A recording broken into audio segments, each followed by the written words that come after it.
Salam, 8 fevral 2026-cı ildə uğur kurslarında keçirilən buraxılış imtahanı 4, 9-cu siniflər üçün nəzərdə tutulmuş riyaziyyat suallarının izahına baxaq. Birinci sualımız belə bir kəsiri sadələşdirmək lazımdır. Biz burada nə edirik? Kəsirin surətin x-4-ün kvadratı kimi yaza bilərik. Məxrəci də 16 4-ün kvadratı olduğu üçün bu x çıxılsın 4, x üstəgəl 4 şəklində yazıla bilər. x-4 ixtisar gedir. Surətdə x-4-ün 1-i qalır. Məxrəcdə x plus 4. Yəni Y variantı. Növbəti. Alfa və beta qonşu bucaqlardır. Alfa bərabəri 5 beta. Biz bilirik ki, qonşu bucaqların cəmi 180 dərəcədir. Alfa 5 beta olduğu üçün burada alfanın yerinə 5 beta yazırıq. 5 beta üstə beta bərabəri 180 dərəcə. 6 beta bərabərdir 180 dərəcə. Buradan betanı biz tapırıq 30 dərəcə. Əgər betanı tapmışıqsa, alfa da bilirik ki, bunun 5 qatıdır. Yəni 5 dəfə bundan böyükdür. Olacaq 150 dərəcə. Bu da bizdə alfadır. Nə soruşur? Alfa çıxılsın betanı tap. Alfa çıxılsın beta bərabərdir 150 çıxılsın 30. O da bizə verir 120 dərəcə. B variantı. A parametrinin hansı qiymətində tənliyin kökləri qarşılıqlı tərs ədədlərdir? Tənliyin biz bilirik ki, kökləri x1 və x2-dir. Qarşılıqlı tərs ədədlər odur ki, hasili 1 olsun. Yəni bu köklərin hasili 1-ə bərabər imiş. Viet teoreminə görə də kvadrat tənliyin köklər hasili sərbəst həddə bərabərdir. Əgər A əmsalı 1-dirsə. Bu da bizə verir 2A çıxılsın 5. Yəni köklər hasili 2A minus 5-də bərabər 1. Buradan alınır 2A bərabər 6. 6-nı 2-yə bölsək 3. Üçbucaq ABC-də AB bərabərdir BC-yə. Yəni bu bərabər yanlı üçbucaq imiş. AC bərabərdir CD-yə. Bu parçaya bərabərdir. Bucaq B 40 dərəcədir. Bura 40 dərəcə. BAD bucağını soruşur. Bu x-i. Böyük üçbucaq bərabər yanlı üçbucaq olduğu üçün biz bilirik ki, üçbucağın daxili bucaqlar cəmi 180 dərəcədir. Yəni A bucağı C bucağına bərabərdir. Bunu da tapmaq üçün biz 180-dən çıxmalıyıq 40-ı təpə bucağın. Bölməliyik 2-yə. Bu da olur 70 dərəcə. Yəni C bucağı da 70 dərəcədir. A bucağı da 70 dərəcədir. Hələ ki biz C bucağına 70 yazırıq. Gördüyümüz bu rənglədiyim üçbucaq bərabər yanlı üçbucaqdır. Balaca üçbucaq sağdakı. Onda belə çıxır ki, buradakı A bucağı yazmayaq ona. Çünki orada A bucağı bütöv nəzərdə tutulur. Buradakı bu 2 xət qoyduğum bucaqla buradakı 2 xət qoyduğum bucaq bərabər olur. Və hər biri nəyə bərabərdir? 180-dən çıxaram 70 dərəcəni. Çünki daxili bucaqlar cəmi üst bucaqda 180-dir. Çıxaram 70-i bölürəm 2-yə. Bu bizə verir 55 dərəcə. Burada düşür 55 dərəcə. Niyə 2-yə böldüm? Bunlar bərabərdir deyə. Burada düşür 55 dərəcə. Onda x-i tapmaq üçün biz bilirik ki, bütövlükdə A bucağı 70 dərəcədir. 70-dən çıxarıq 55-i. Bu da bizə verər 15 dərəcə. B variantı. Bu ədədin 12-yə bölünməsindən alınan qalığı tap. Ortada cəm işarəsi var. Diqqətli olaq. Yəni 2 vuruq, birinci vuruq. Daha doğrusu birinci toplanan, ikinci toplanan. Bunların hər birini biz 12-yə bölməliyik. Birinci ədədin, birinci toplananın 12-yə bölünməsini görürük. Məsəl üçün, burada biz 2-ni 6-ya vuranda 12 eləyir.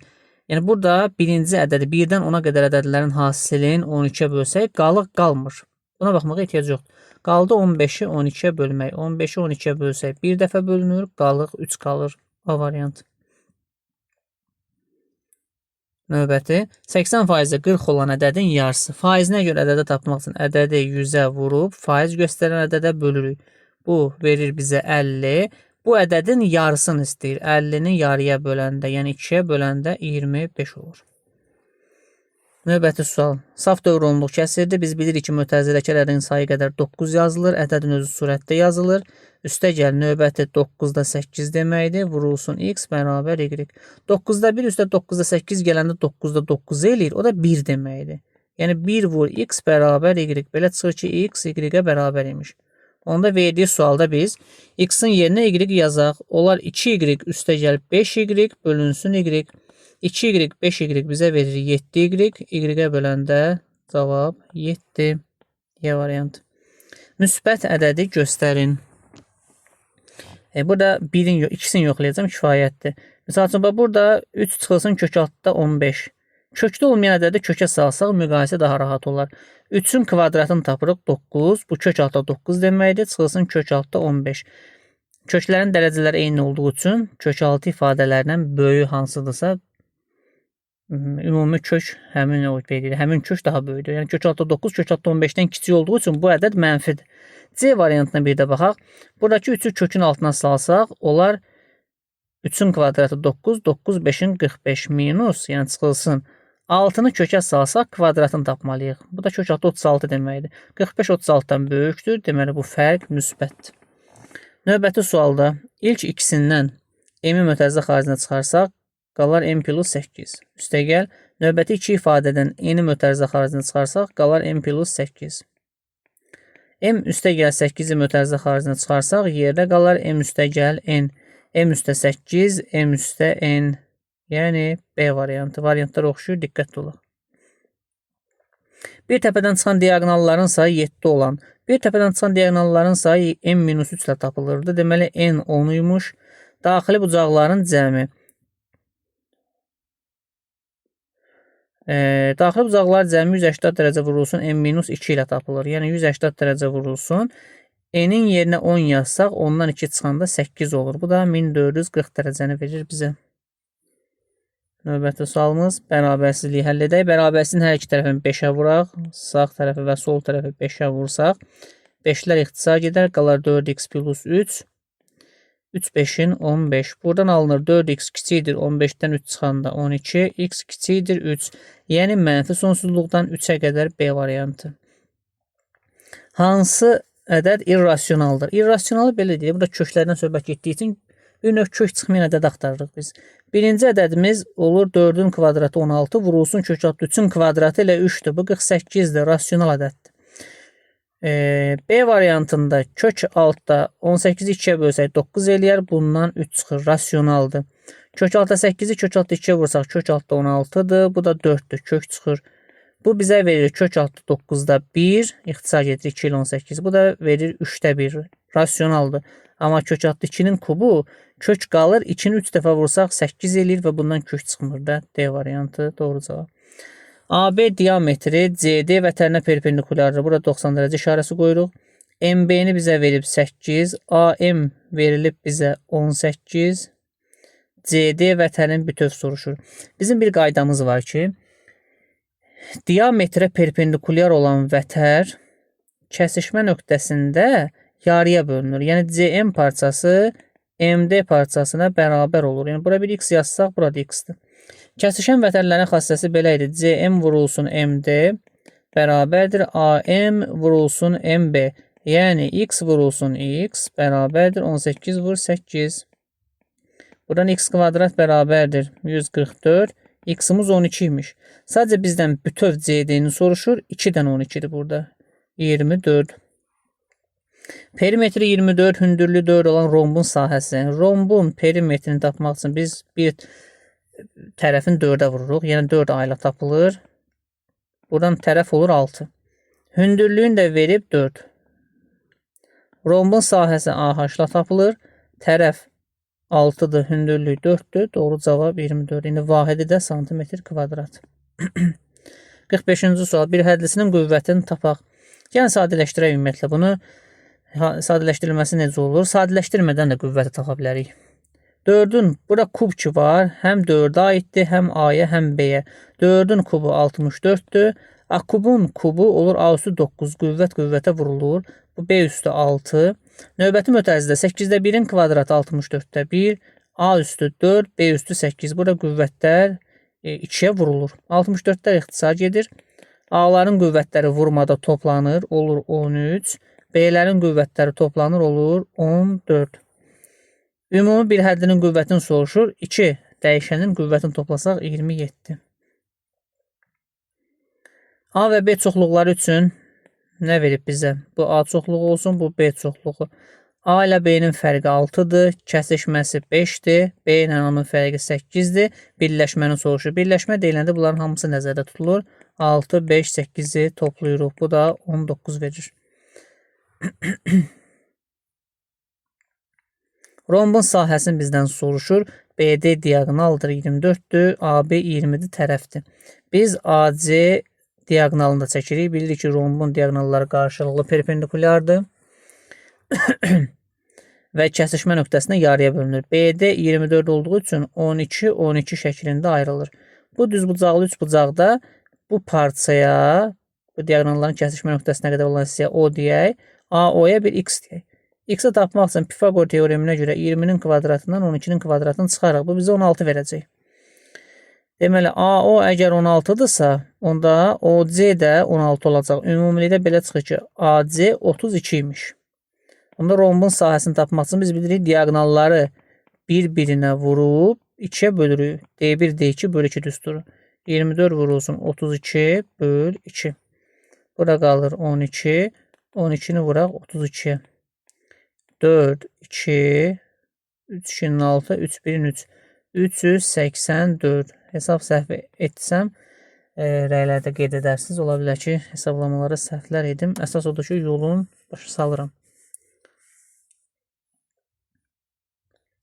Bərabərsizliyinin tam həllərinin sayını soruşur bizdən. Bu kvadrat üçəltini biz vuruqlara əvvəlcə ayıraq. Cəm 8 hasili mənfi 9-u. Cəm 8 hasili mənfi 9 verən ədəd hansılardır? 2 dənə ədəd. 9 və mənfi 1-dir. Onda biz bu ifadəni vuruqlara belə ayıra bilərik. X plus 9, X minus 1 kiçikdir 0 şəklində. Yəni, köklər, bir dəqiqə mən səhv dedim. Həmin ədədlər həbbi olduğu üçün köklərimiz olur mənfi 9 və 1. Heç bir də daxil deyil. İntervallar üsulu ilə həll edək. 1-dən böyük qiymət versək müsbət olar. Mənfi müsbət şəklində növbələşəcək işarələr.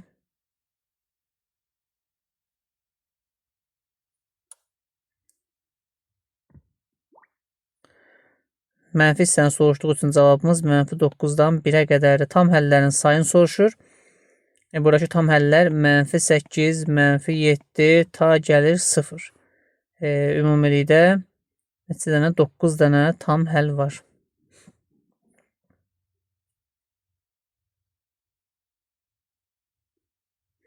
Nöqtələr koordinat başlanğıcına nəzərən simmetrikdir. Koordinat başlanğıcına nəzərən simmetriyada koordinat başlanğıcı 0,0 nöqtəsidir. Koordinat başlanğıcına nəzərən simmetriyada x və y işarələrini dəyişirdi. Yəni A mənfi 3-ün əksi olurdu. Mənfi 7-nin də əksi B olurdu. Müsbət 7. A plus B cəmini soruşur. Cavab 10. Tənliklər sistemindən x bölü y soruşur bizdən. Biz birinci tənliyi 9-u, ikinci tənliyi 8-ə vuraq, y-ləri islah edək. Bunlar 45x çıxılsın. Üstə gəldi 72y bərabərdir. 9, 8-in 72, 2, 7 yadda. 162. 8 üçün 24x çıxılsın 8, 9-un 72y bərabər mənfi 24. Alt-alta toplasaq, yəni tərəf-tərəfə y-lər gedər. Alınar 69x bərabərdir. Burada 162-dən 24 çıxanda axırı 8, 5-dən 2, 3, 138x eləyir 2. Birinci tənlikdə tutaq ki, x-in yerinə 2 yazsaq, olar 5 vur 2, 10, üstə gəl 8y bərabərdir 18, 8y bərabərdir 8, y-də oldu 1. X da var, y-də var, x bölü y soruşur, 2-ni 1-ə böləndə 2. 51-ci sualda YF-in AC-yə paralelliyin verib bizə, BF üstə gəl AY-ni soruşur. Diqqətli olaq burada. YF AC-yə paraleldir və YF AC-nin yarısı olduğu üçün onda YF-ə biz orta xətt deyə bilərik. YF orta xəttdir.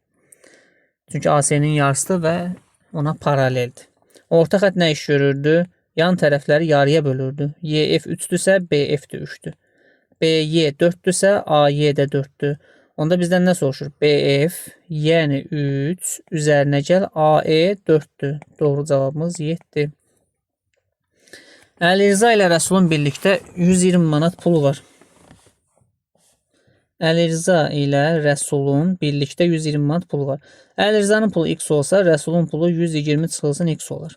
Əlirzanın pulunun 2 misli, yəni 2 vurulsun Əlirzanın pulu, Rəsulun pulunun 3 mislinə, yəni 3 vurulsun Rəsulun pulunun 3 mislinə bərabərdir. Tənliyi həll edək. 2x bərabərdir 360 çıxılsın 3x. X-ları bir yerə yığsaq 5x bərabərdir 360, x oldu 72. Deməli biz tapdıq ki, Əlirzanın 72 manat, Rəsulun isə 120 çıxılsın 72, yəni 48 manat pulu var imiş. Rəsulun pulu Əlirzanın pulundan neçə manat azdır? 72-dən də biz 48 çıxmalıyıq, çünki bunların pullarını müqayisə etməliyik. Bu da bizə verir 24 manat az imiş. Bərabərsizliklər sistemini həll edək. Buradan alınır ki, 3x birinci bərabərsizliyin həlli 61-dən 10 çıxanda 21. Növbəti bərabərsizlikdə x-ları bir tərəfə yığsaq alınar 2x böyükdür. Mənfi 5-i sağa atanda 13-5 18 olur. Alınır ki, x kiçikdir 7, ikincisində x böyükdür 9. 7-dən kiçik, 9-dan böyük. 7, 9. 9-dan böyük olsun, 7-dən kiçik olsun. Sistemdir. Bir də baxaq bərabərsizliyə. 23-ə böldü 7, 2x böyükdür 18, x böyükdür 9. 7-dən kiçik, 9-dan böyük bərabərsizliklər sisteminin ortaq həlli olmadığı üçün cavabımız boş çoxluq. Nigar bacısından 4 dəfə böyükdür. Nigar, bu da bacısı. Nigar bacısından 4 dəfə böyükdürsə, bacısının yaşı x olsa, Nigarın yaşı 4x olur. 4 ildən sonra, artıq 4 ildən sonra hərəsinin yaşı 4 yaş artır. O bacısından 2 dəfə böyük olacaq. Yəni Nigarın yaşı bərabərdir 2 vurulsun bacısının yaşı. Bu tənliyi həll edək. Onlar 2x üstə gəl 8. X-ları bir tərəfə yığıb ədədləri bir tərəfə yığsaq, x-i biz 2 taparıq. Nigarın indi neçə yaşı var? Nigarın indiki yaşı 4x olduğu üçün 4-ü 2-yə vurarıq 8. Nöqtələri koordinat başlanğıcı nəzərən simmetrikdir. Koordinat başlanğıcı nəzərən simmetriyada biz bilirik ki, x və y işarələrini dəyişir. Yəni x müsbətdirsə mənfi olur, mənfidirsə müsbət, y də həmçinin. Mənfi 6 işarəsini dəyişib müsbət 6 olmalıdır. Onda belə çıxır ki, 2b minus a 6-ya bərabər imiş. Həmçinin 3a plus 4b işarəsini dəyişib mənfi 22 olmalıdır. Deməli bu 22 imiş.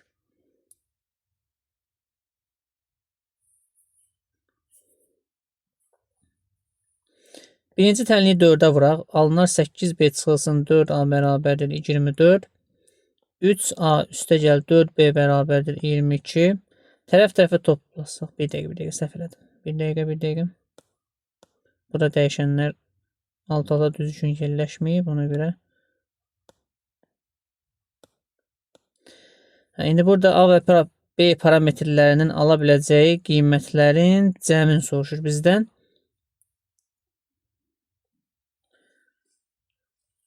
Tərəf-tərəfə toplasaq alınarmı? Alınmır. Çıxsaq alınmır. Birinci tənliyi 3-ə vuraq. A'lar islah olsun. 6b çıxılsın 3a bərabərdir 18. 3a üstə gəl 4b bərabər 22. Tərəf-tərəfə toplasaq A'lar gedər. Alınar 10b bərabərdir 40. B olar 4. B 4-dürsə yerinə yazsaq tutaq ki, birinci tənlikdə alınar 2 4-ün 8 minus A bərabərdir 6. A-nı da 2 tapırıq. Bunların da cəmin bizdən soruşur. Cavab 6. Bu qədər. Sağ olun.